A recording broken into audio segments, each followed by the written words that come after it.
Hello, everybody. Greetings. I'm Christine Diekman, a professor in the Department of Art, Media, and Design, where I teach film, video, and sound studies. And I'm also a professor of Introduction to Sound Studies, one of the few courses that is hosting our series, Resounding Visions, tonight. And hello, everyone. My name is Misael Diaz. I'm an assistant professor also of art, media, and design at Cal State San Marcos and the instructor of AMD 368, Art of World Cultures, which is the other course that has been hosting the Resounding Vision speaker series this semester. We wanted to begin today's presentation with a land acknowledgement. Professor Diekman and I would like to acknowledge that we're speaking to you tonight from the unceded territory of the Kumeyaay peoples, and that the meeting place of CSUSM and its surrounding areas is still home to the 6 federally recognized bands of the La Jolla, Pala, Palma, Pichanga, Rincon, Sobabaliseño, Payamcawicham people. We'd like to take this moment to acknowledge and express our appreciation and respect for those groups whose homelands we reside and learn on, recognizing their stewardship of this land from time immemorial, despite the ongoing violence of settler colonialism. Given that we're not all together for this session, we invite you to look into whose ancestral homelands you reside on by consulting the resources that we will be sharing in the chat as a first step in recognizing the resilience and strength of Indigenous communities and expressing solidarity with efforts to undo their intentional erasure.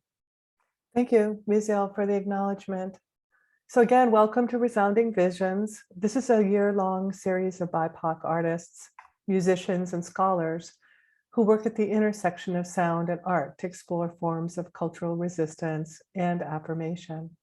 The programming committee for this series includes the faculty members Misael Diaz, myself, Christine Diekman, Ana Luisa Patrisco, and Jeff Ray. I want to extend my very special thank you to Steve and Laura Wagner and the Epstein Family Foundation for their generous funding that makes these events possible. I also want to thank the School of Arts staff, especially Albert Rascon, for their support.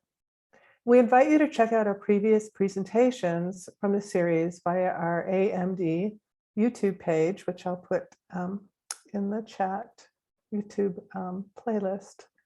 And we will also provide a link for our Instagram, which I'm going to do right now.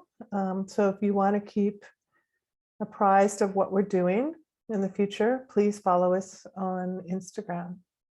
Professor Diaz will offer more information and will introduce our presenter for tonight. So before I get to the introduction of today's guest speaker, I wanted to let you all know that in lieu of using the chat to share questions and or comments with our presenter, we ask that you please use the Q&A function. We'll be closing down the chat shortly. So if you have any questions or comments, please feel free to type those into the Q&A for us to address after the presentation. Today's presentation by Adee Roberson will last approximately 30 minutes, and afterwards we'll be opening it up to questions and comments. For today's session, we invite you to either submit those questions and comments via the Q&A, or if you would like to pose your question and or share your comment directly with the presenter, we will ask that you please raise your hand and we'll be able to turn on your mic and give you the opportunity to also turn on the camera if you so choose. So I'll remind you all of this kind of adapted format once we get to that portion of the presentation. But now it is my pleasure to introduce our guest speaker for tonight, Adee Roberson. Adee Roberson is a Los Angeles-based interdisciplinary artist whose work is a meditation on symbolism and texture. Synthesizing performance and installation, her work molds vibration and technicolor visions through paintings, video, and melodic compositions. These works offer a refracted timeline of Black diasporic movements, weaving sonic and familial archives with landscape, rhythm, and spirit. They have exhibited and performed at numerous venues, including Portland Institute of Contemporary Art, the Yerba Buena Center for the Arts, Antena Gallery, Project Row Houses, Palm Springs Art Museum, Human Resources, UTA Artist Space, NADA Miami, Charlie James Gallery, Contemporary Art Center New Orleans, MoCA LA, and the Art Gallery of Ontario. Adee has been artist in residence at Echo Park Film Center, Treehouse Lagos, and Acre. She is a recipient of the New York Foundation for the Arts Cutting Edge Grant and the 2021 Los Angeles Artadia Award. We're so excited to have you joining us. Please welcome Adee Roberson. Welcome. Hello, thanks for having me. I'm excited to be here. I'm going to share a couple of videos with you all first, just to intake some visual non-language things that are just its sound and visuals. And then after that, I'm going to talk to you a little bit about the video pieces and a bit more about my practice. So I'm going to share my screen and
All right.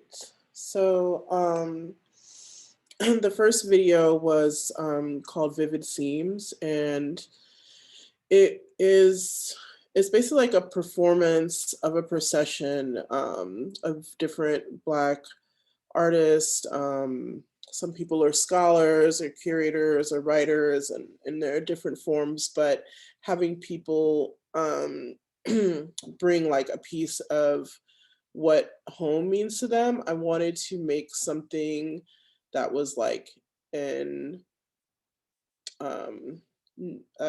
music as a language in a way to interpret like migration, forced and chosen migration that Black people have made. And I want it to be, I guess, in a procession in a sense that um, it reminded me of like a second line in New Orleans, but in this like kind of grief process around migration, even the migration that's chosen, but why people have to move.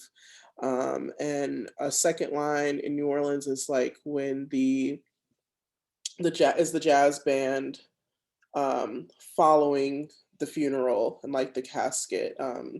And so there's a jazz band that follows that, and then everyone comes out of their houses and follows the band. Um, it wasn't like this was kind of an interpretation of that in a different way.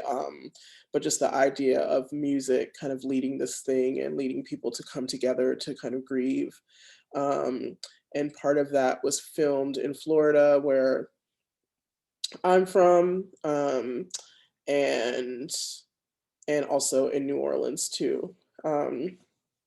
And my practice, I've been making work for like 20 years, and my practice has always been around music, like pretty much centered around music. I started playing drums when I was 20 in punk bands, um, and that's kind of like my gateway into music. But I've always DJ'd and made mixtapes and just have been a huge music nerd and just love researching all kinds of music, love researching the ways that all different kinds of Black music across the world is connected. I'm a huge fan of the podcast Afropop Worldwide, and just the way jazz is connected to blues and spirituals and um, reggae, and yeah, connected to just how it's also connected and how it is a form of storytelling. I've always played music, and that was the first video I've ever made. I was doing a residency at Echo Park Film Center, and I knew I wanted to like make the visuals and also score it as well. So I made the video, edited that, and then kind of played along with the video. Like I played drum machine along with it and added the synthesizer layers over it. There's so much in the storyline that it's like kind of like I was thinking about New Orleans and how there was a point in which Jamaica could tune into the radio stations in New Orleans. Um, Somehow it was like there was something going on where there was just like this connection. So Jamaicans were making a lot of like soul music that was coming from New Orleans in this period of time, and there was like a connection in that. And I wanted to do that in the video as well. And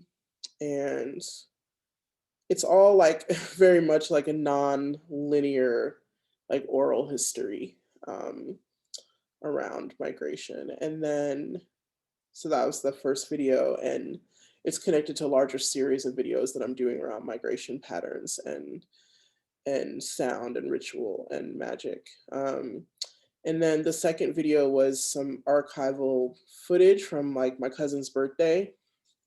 I think I was like in the video, like I was like 9 years old or something, and my cousin, and in the beginning we're playing this like those weird computer toys, but it all sounded like a synthesizer, and I really liked that part of it.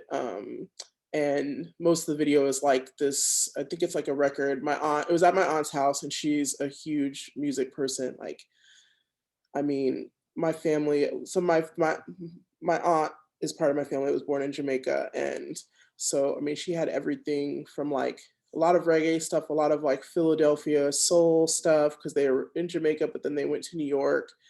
A lot of like Sylvester albums, a lot of disco. And that album that they were playing is by this group called Sky.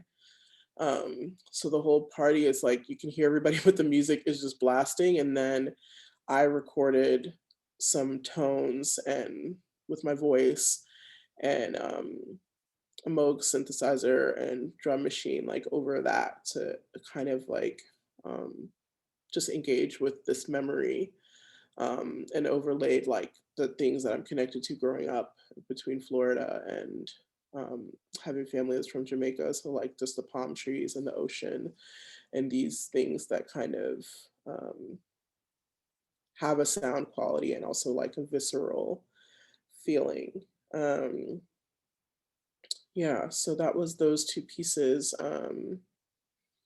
And I think a lot about when this is a term coined by a friend of mine. I want to look up exactly how he describes it. My friend Satch Hoyt, who is also a musician and visual artist, does this project called Afrosonic Mapping. So it's like a series of performances and interviews he did with people. He interviewed me about it in Berlin.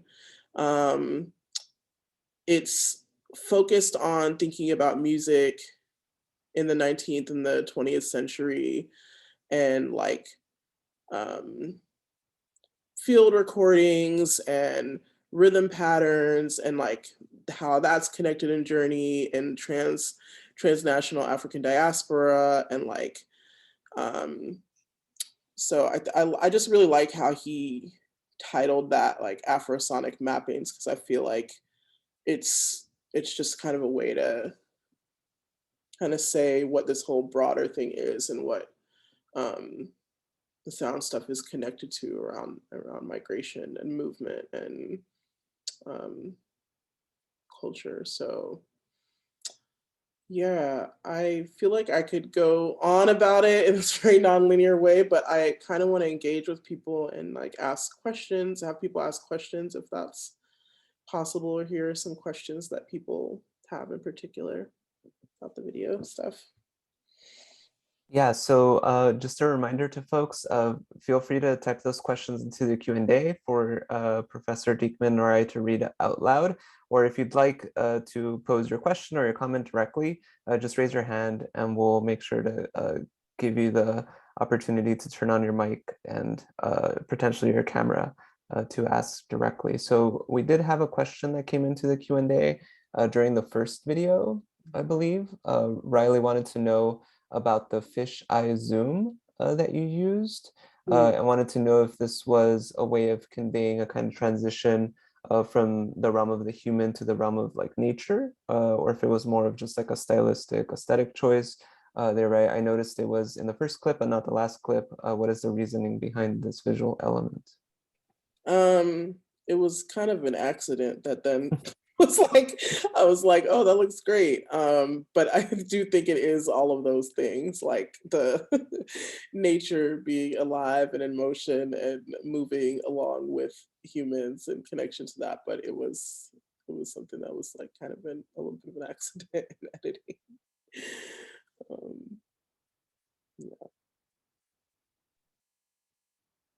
Yeah, so I think that's an interesting aspect to work with, the kind of like accidental, but it also seemed to some other students that there's like a clear kind of aesthetic proposition perhaps. Tyler, for example, wanted to know and just writes that both your just your visual art and your music have an almost hypnotic and dream-esque feel to them, and wanted to know if this is intentional or what is the intention for creating this feeling through your work.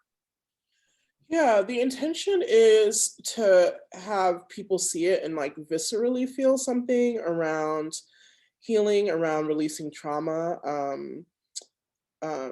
My personal experience as being a part of the African diaspora is this inherent like trauma, right? From slavery, from day-to-day experience of anti-Blackness. And I also am a massage therapist and I do other like sound healing things. So a lot of my goal with my work is to have it like continue to aid in some sort of healing process for myself and for people who are connecting with it. So, and I have a meditation practice, so there is that sort of meditative or like spiritual connection to that as well.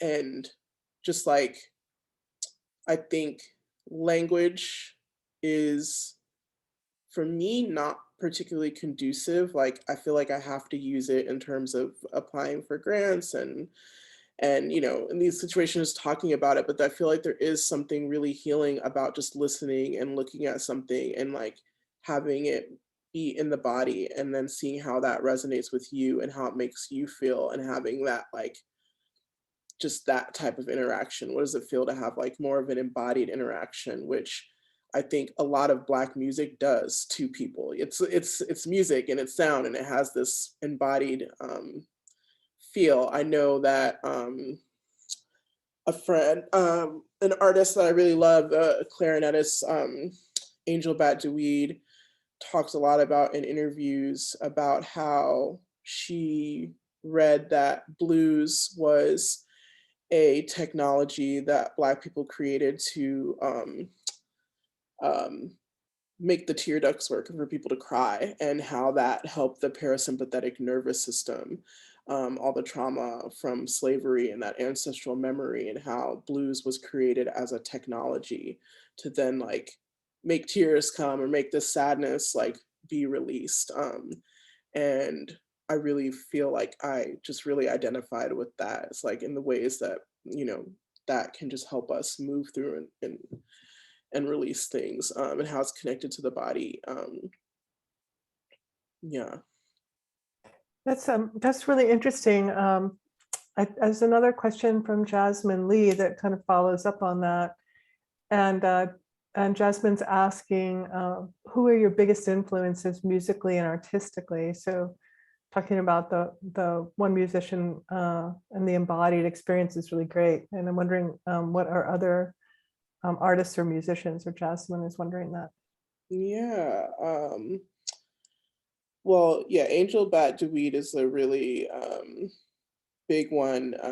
She just released an album a few years ago called The Oracle. And a lot of people were saying it was this like transmission of all forms of Black music. And it's like kind of a spiritual jazz album, but she did it all recordings on her iPhone, like traveling different places around the world. And then it sounds just amazing. You could feel the energy in it, her voice and like just piano, and there's all these things. So she's been, yeah, I was really inspired by that album. I'm really inspired by like Milford Graves. There's a documentary about him called Full Mantis. And he was a drummer as well. And he also practiced like martial art and was really into like holistic healing.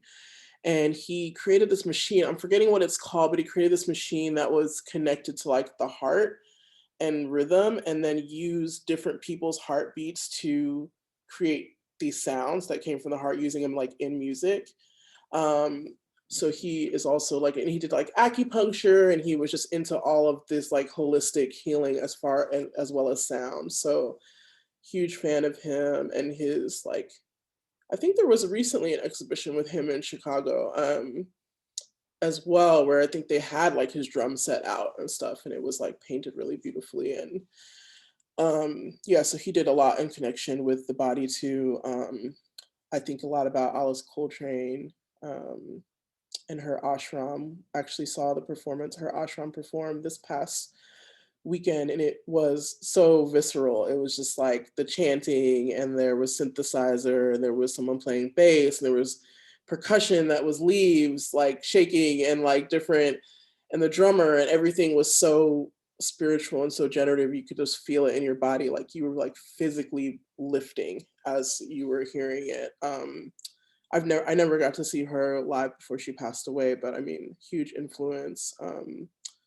Really influenced by Laraji, and how he uses laughter and meditation in his sound practice, as a Black person who is like an elder, because I think he's in his 70s now, who he's been doing music for so long, and it's all about going into a trance and meditation and releasing things through laughter.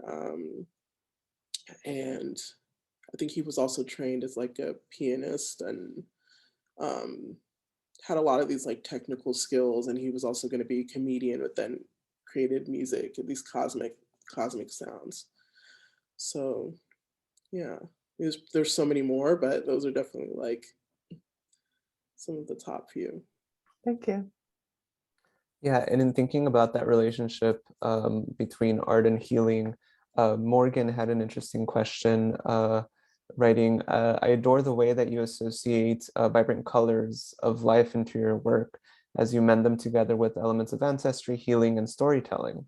In art, I think there tends to be an assumption that if a piece is showing healing, pain, or even reconciliation, that it must have a sullen or somber tone with very dark and dramatic color schemes.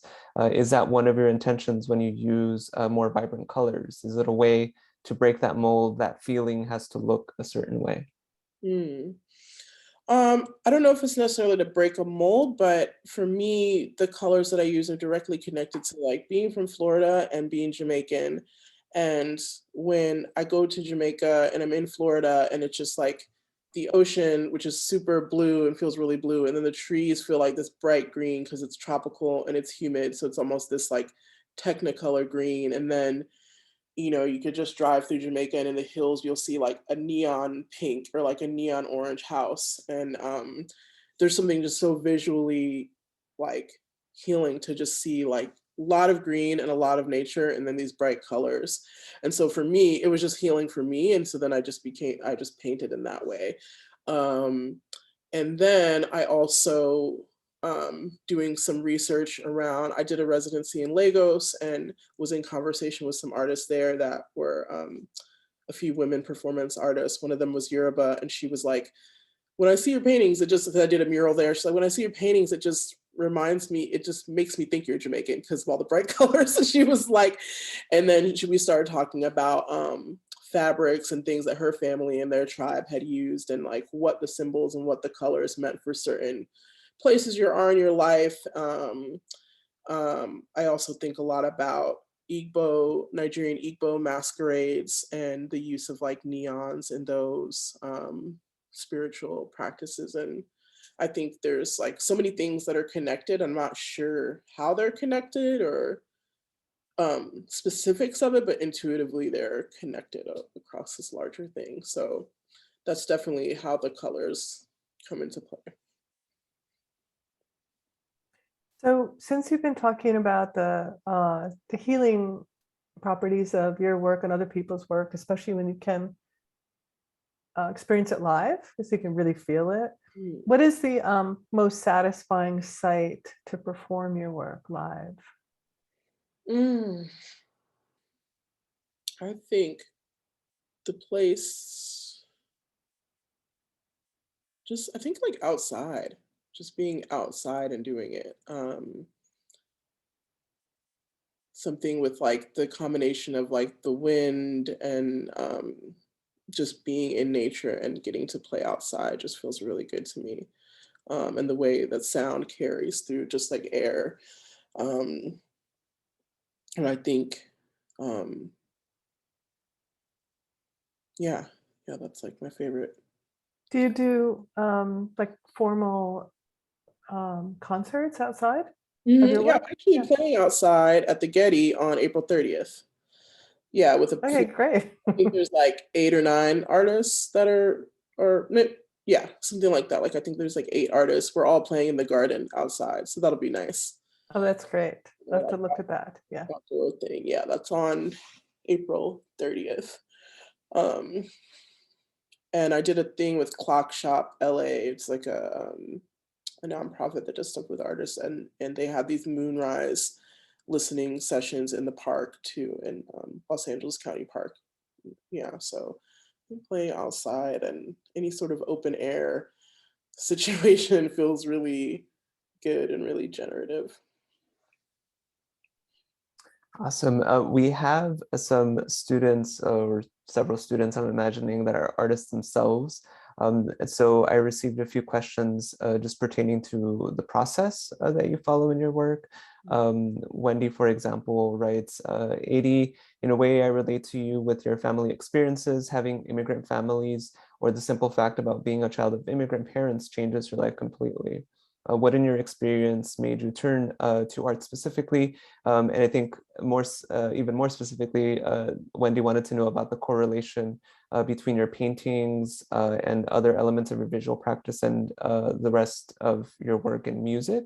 And Dylan and Anna had similar questions around like where you begin with a new project.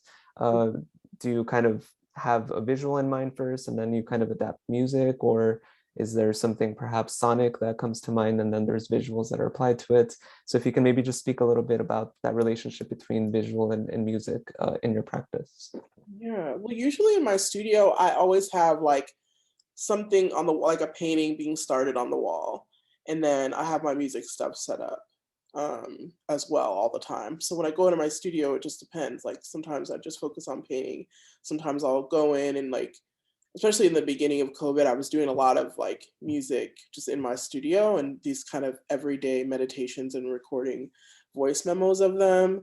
And then I would start painting after that. So it really just depends. Right now I'm doing a lot of music because I'm scoring a couple things for other friends who are artists, and I'm performing soon, so a couple times. So I'm kind of just in that mode right now, and I haven't really painted too much, but usually they're all kind of happening together and in conversation with each other. And then I kind of have like just videos that I've taken like at a bunch of places that I'll put together. I'll just save them and it's all archived. And when I'm making a video, I kind of go back to those things that I've already done and bring those in and then add sound to those after.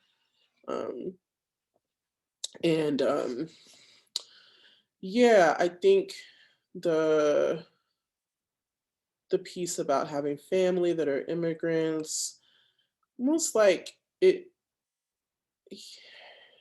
almost made me feel like, I mean, I was born here and this is my experience, but it made me always feel like I wasn't really from here. And I've moved around a lot too. I'm not from, I was born in Florida and I lived there for like 7 years total of my life, and I'm 40 now. So I've lived in a lot of different places. I think that's another feeling of that some people have, I think, as like immigrants or children of immigrants, grandchildren of immigrants. Like there's a lot of movement that kind of happens. You have to adapt a lot. And being part of African diaspora, yeah, I feel like I'm always adapting in places, and kind of I feel like I'm in this place where I've been, retracing those migration steps by spending time in Jamaica, spending time in West Africa, even though I don't know where I'm from there, but yeah, just connecting to that and in my practice has been really helpful too. Thank you. We have a question from student Gracia, and it's connecting to the past through artistic expression is a fascinating practice. Would you ever experiment with some concept in regard to the future or things that you would like to manifest? And if so, in what ways would it be similar and how would that differ?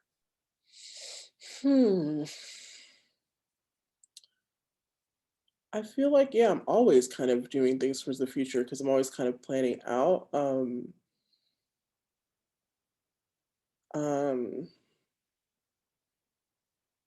wondering if they were asking about the connection to the past, but maybe it's a speculative future. I'm wondering if that's where the question's coming from. okay, like Yeah, like an Afrofuturism. yeah, maybe like an Afrofuturism. Yeah. Yeah, I mean, well, that's always a part of it, I feel like. Yeah, I guess I don't really think about the future that much because it feels like we're in the future or something. So, um, but I think I would just like to learn more and collaborate more and continue to like see how things unfold for me. And I feel like I've grown in a sense as a musician over the years too, where I feel like I'm moving now towards this more like experimental and improvisational place in my life that I feel like more comfortable in.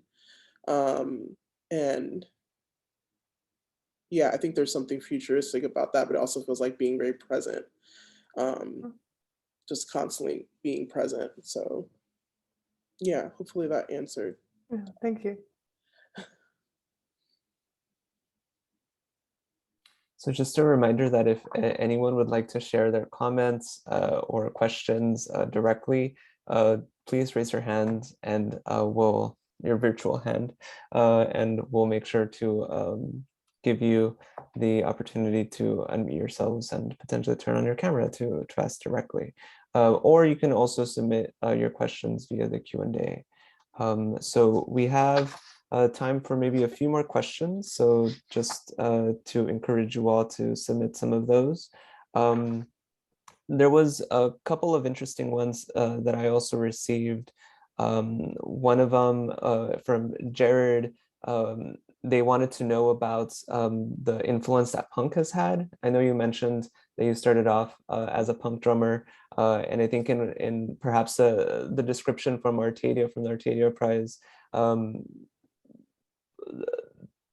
the California African American Museum and Beth Malone from Dashboard describe your work as having punk influences. Yeah. So Jared wanted to know if you feel that punk description holds true in terms of your visual and sonic practice, why or why not, and if there are any specific punk influences that you feel are present in your work. Mm-hmm. Yeah. I mean, punk is like pretty much the way that I learned. Like I didn't go to school for art, I'm self-taught. So I learned how to screen print by living in punk houses and playing punk shows, learning how to just put on shows, being able to be like, it doesn't matter if it sounds terrible, just do it.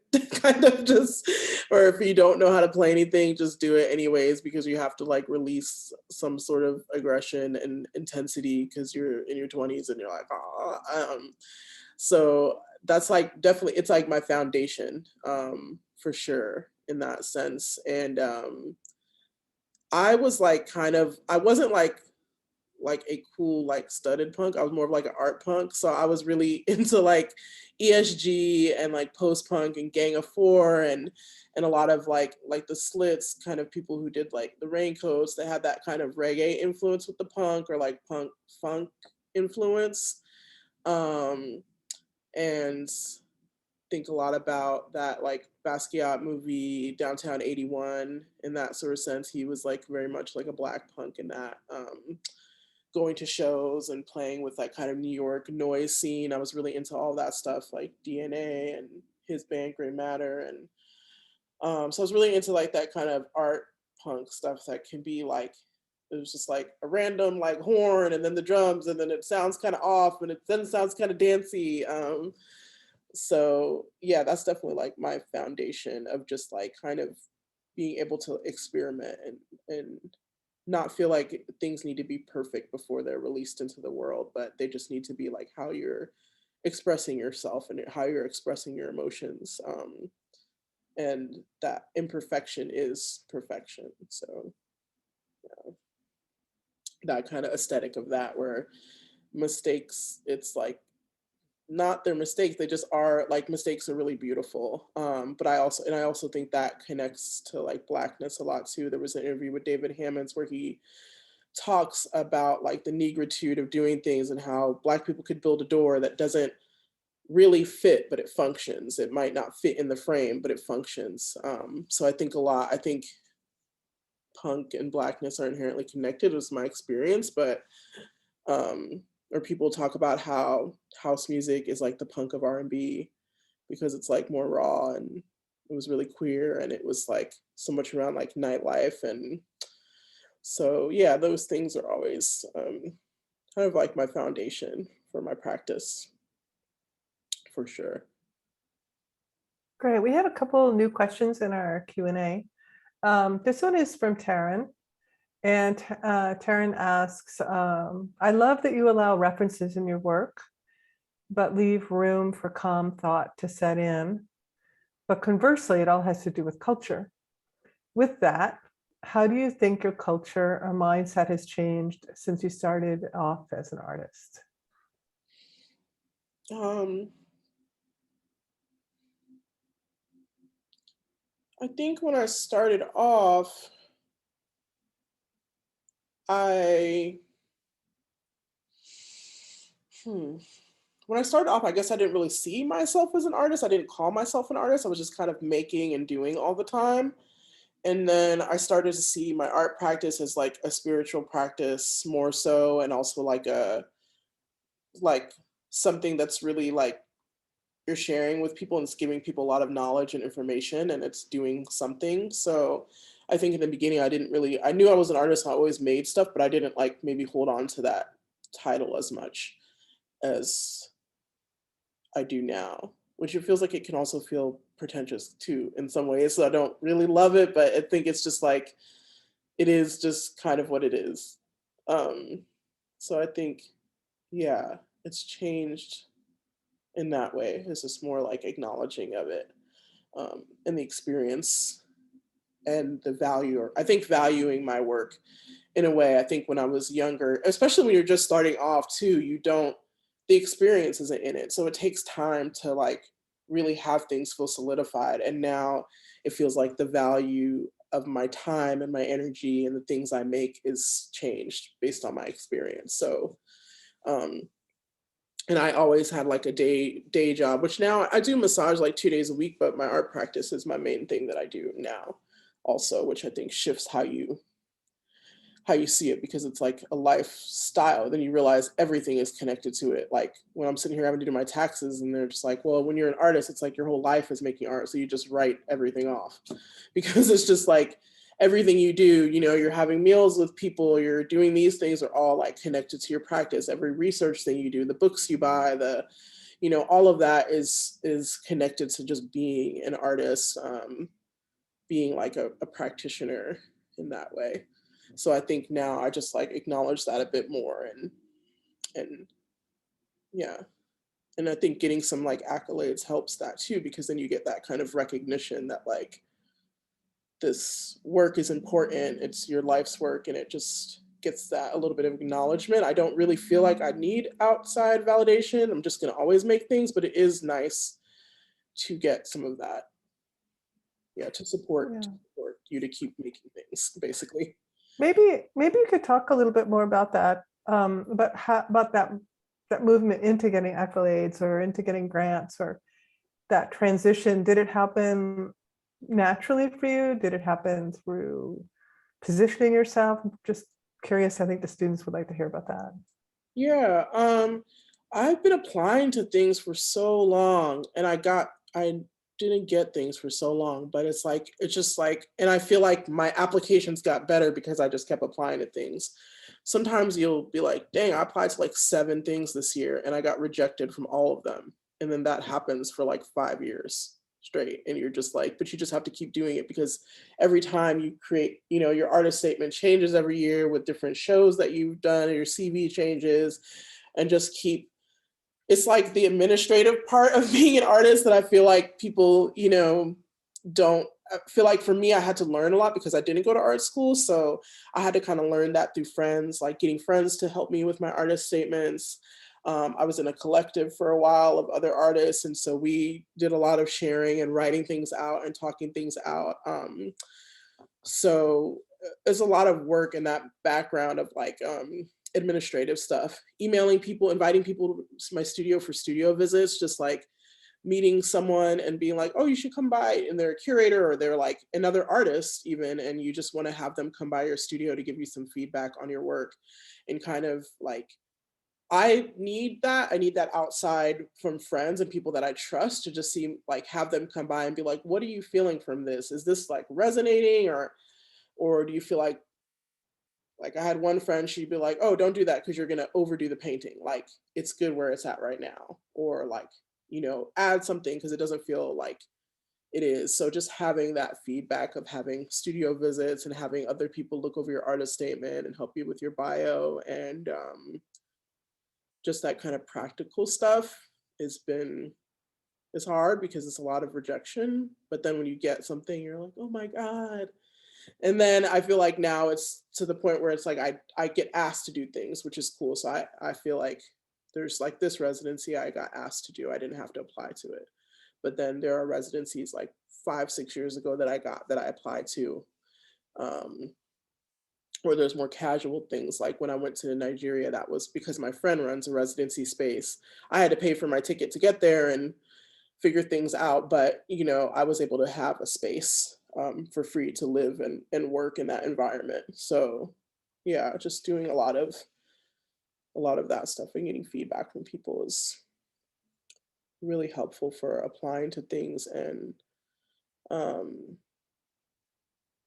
and I think having conversations with other artists around financial things as well, like because I think some people don't know what they should value their work at or what they should value their time at. You know, so yeah. I mean, Thank you. yeah. So I think as we're kind of coming to the end of the session, we had a question come in about knowing when a piece is finished. So it feels like maybe it's related to the temporality of this presentation. Jorge wanted to know, given that your work is based mostly on notions of like spirituality, spiritual connection, spirit, like healing, how do you know when a piece is officially finished? Are there any challenges with time and keeping memory and spirit alive? And do you see these challenges kind of changing over time? Or do you feel like it's more that the work is holding a kind of connective tissue within your notions of and understandings of family and community? Hmm. I love that connective tissue piece because it does feel like that. It's just ongoing. And I've had some gallerists and people sometimes see paintings and be like, is this done? And I'm like, yeah, it's done. And like, I remember telling my friend who does the Afrosonic mapping, he was like, yeah, I was showing somebody a painting. They were like, is this done? He's like, tell them it's done when you're dead. Like, cause it'll never be done until you're dead because you're still here and you could add to it later. You could, you know, it's never done, you know?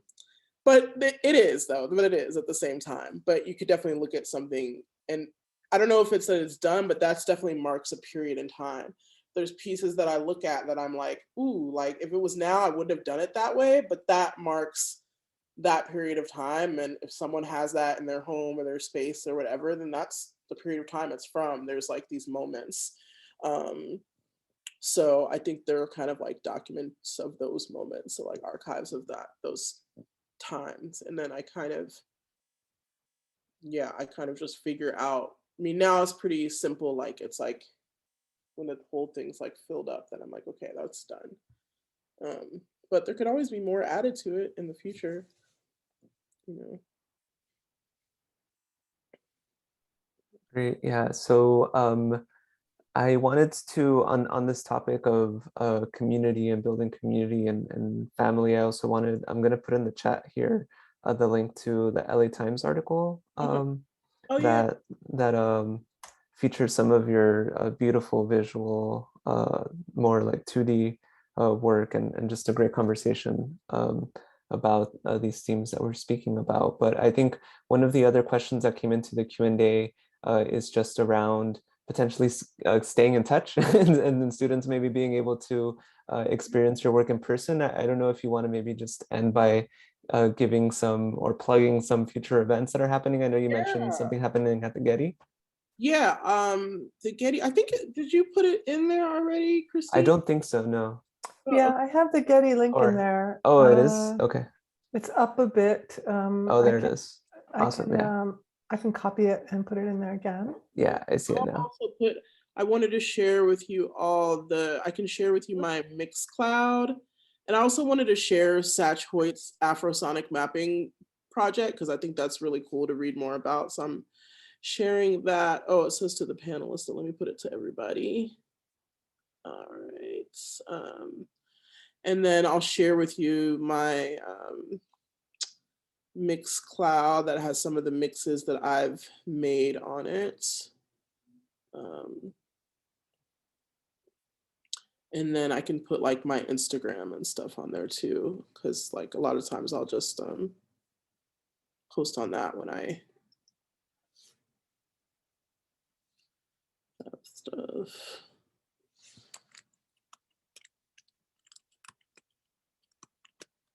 I think the tickets for the tickets are free for the Getty thing, and I think they go on sale on the 16th, something like that. You have to reserve. Okay. And on the website, it says there's a button for reserving. Oh, okay, but great. it's free. It's free. Yeah, it's free. Yeah. Mhm. Great.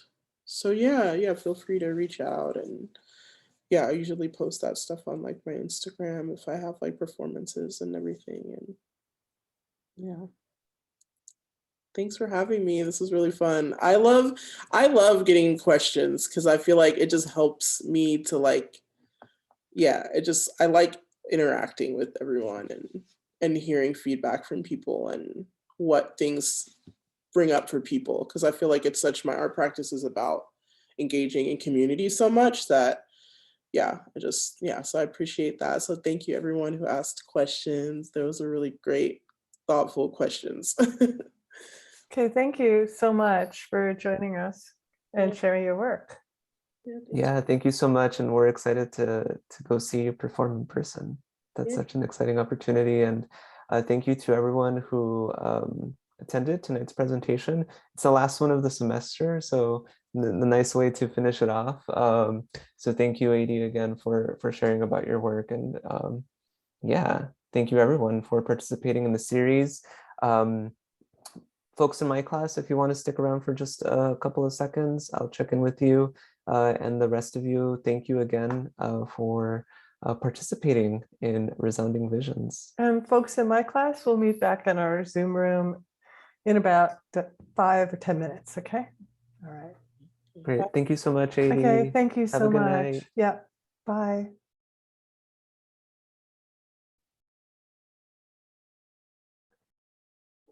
All right. So let me just stop the recording here.